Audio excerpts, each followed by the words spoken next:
नमस्कार. साखी कहे कबीर, कबीरांचे दोहे आणि त्याचं स्वैर मराठी रूपांतर. हे रूपांतर केलेलं आहे सौ मनीषाताई अभ्यंकर यांनी. आजचा आपला भाग चाललाय 358वा, प्रकरण चाललंय 61व, विरह कव अंग.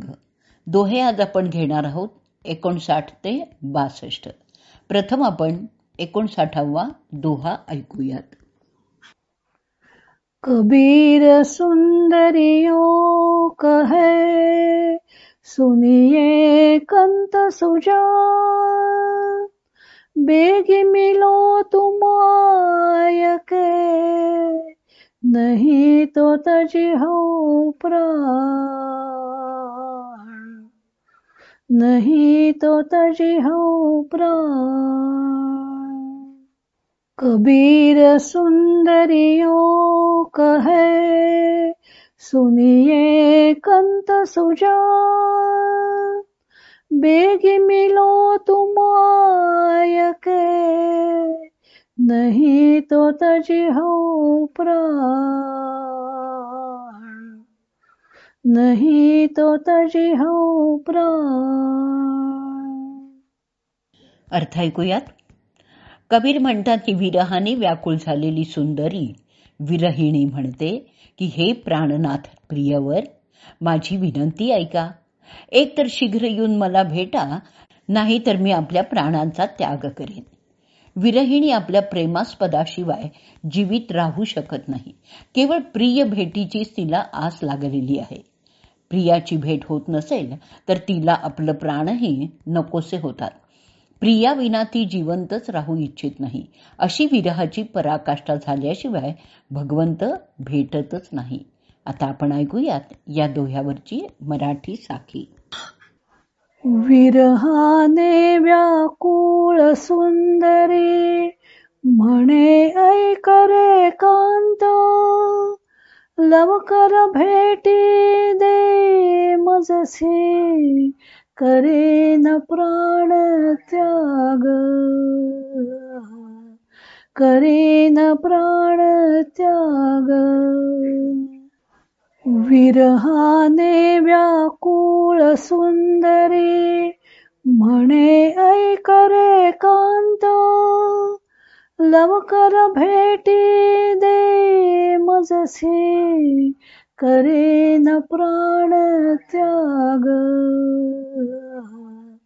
करेन प्राण त्याग. पुढचा 60वा दोहा ऐकूयात. कबीर चिनगी विरह की, मोत न पड़ी उड़ाए, तन जर धरती हूँ जरी, अंबर जरिया जाए, अंबर जरिया जाए. कबीर चिनगी विरह की, मोत न पड़ी उड़ाए, तन जर धरती हूँ जरी, अंबर जरिया जाए, अंबर जरिया जाए. अर्थ ऐकूयात. कबीर म्हणतात की विरहाची ठिणगी माझ्यावरही म्हणजेच शिरावर येऊन पडली. त्यामुळे माझं शरीर तर जळून गेलंच आहे, पण धरती देखील जळून गेली आणि आकाश सुद्धा जळून गेलंय. विरह आपल्या प्रेमस्पदाची भेट कशी घडवून आणतो ते कबीर या दोह्यात सांगतायत. विरहाच्या अग्नीत शरीर जळू लागतं. धरती जशी सर्व प्राणी मात्रांना आधारभूत असते, त्याप्रमाणे मनुष्याच्या जीवन यात्रेला आधारभूत असते ती विषयबुद्धी.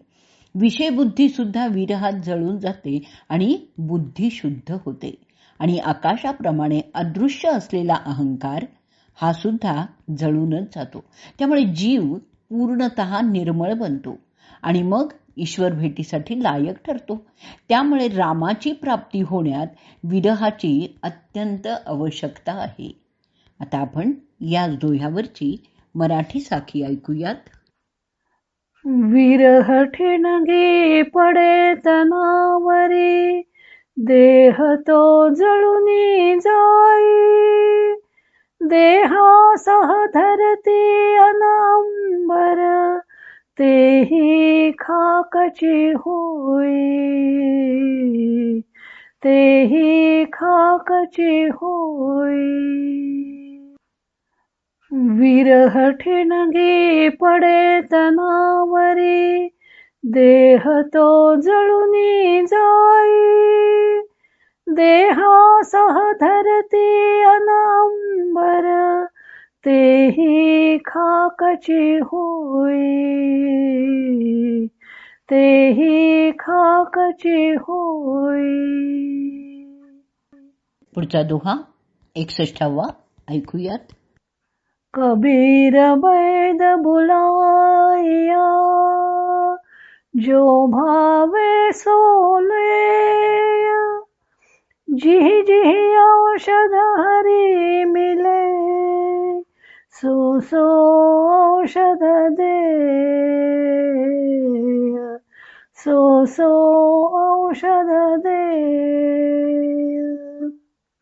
कबीर बैद बुलाया, जो भावे सोले, जिहि जिहि औषध हरि मिले, सो सो औषध दे, सो सो औषध दे. अर्थ: कबीर म्हणतात की विरहीने विरह रोग बरा करण्याकरता वैद्याला बोलवलं आणि त्याला सांगितलं की तुम्ही वाटेल तो भाव लावा, परंतु ज्या औषधाने मला माझे प्रियकर भेटतील असंच औषध मला द्या. विरही जीव म्हणजे जणू काही रोगीच आहे. तो विरह व्यथेने पीडित आहे. हा असाध्य रोग आहे. कबीर कल्पना करतात की विरही मनुष्य वैद्याला आपल्या व्यथेवर औषध योजना करायला सांगत आहे. कितीही खर्च आला तरीही चालेल, पण या रोगावर तर औषध नाहीच आहे. औषध नलगे मजला. नल राजा हे जसं दमयंतीच्या विरह व्यथेचं औषध होतं, दुसरं कोणतंही औषध त्यावर लागूच होत नव्हतं, त्याचप्रमाणे विरही व्यक्तीला तिच्या प्रेमास्पदाची भेट हे एकच औषध आहे आणि ते औषध कोणीही वैद्य देऊ शकत नाही किंवा ते दुकानातही मिळत नाही. आपण ऐकूयात या दोह्यावरची मराठी साखी. विरहिणी बोले वैद्याला गे, धन घेई तू कितीही, ज्यामुळे मज हरी मिळे ते, औषध मजसी दे, औषध मजसी दे.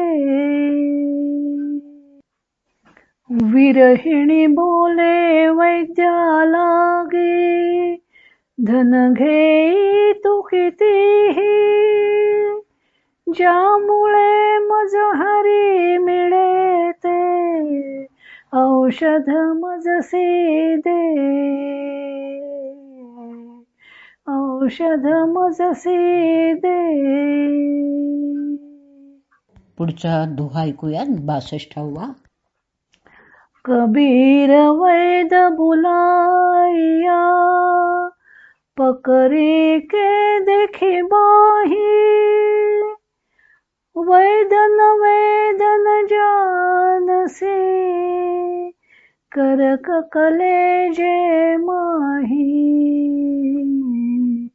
करक कलेजे माही. कबीर वैद बुलाया, पकड़ी के देखी बाही, वैदन वेदन जानसी, करक कलेजे माही,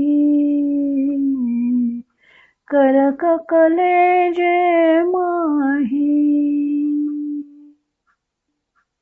कबीर म्हणतात की विरहीने वैद्याला बोलवलं तेव्हा रोगाची परीक्षा करण्याकरता वैद्याने बाही पकडून त्याची नाडी पाहिली परंतु वैद्य त्याची पीडा काही समजू शकला नाहीये, कारण प्रियकराच्या वियोगाची पीडा मनाला झाली होती. ती नाडी तपासून कशी काय कळणार? विरह व्यथा औषधाने बरी होत नाही, त्यासाठी सद्गुरूंच्या ज्ञानोपदेशाचीच गरज आहे. विरह व्यथा हा कोणताही शारीरिक रोग नव्हता, ती तर एक मनाची पीडा होती. शरीराला झालेली पीडा नाडी परीक्षा करून जाणता आली पण असती, पण मनाला झालेली पीडा नाडी परीक्षेवरून कशी कळेल? तेव्हा ही पीडा वैद्याला कळणारी नसून त्यासाठी सद्गुरूंच्या ज्ञानोपदेशाचीच गरज आहे. आता आपण ऐकूयात ह्या दोह्यावरची मराठी साखी, आणि या साखीबरोबरच आजचा आपला भाग आपण इथेच संपवणार आहोत. नाडी पाहुनी करे परीक्षा, वैद्यासन कळे काही. विरहाची पीडा ते मानसे, वैद्य कसे ते जाणी.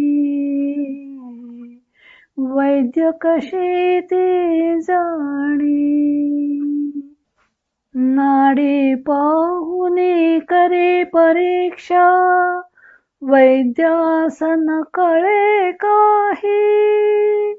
विरहाची पीडा ते मानसे, वैद्य कसे ते जाणी. वैद्य कसे ते जाणी.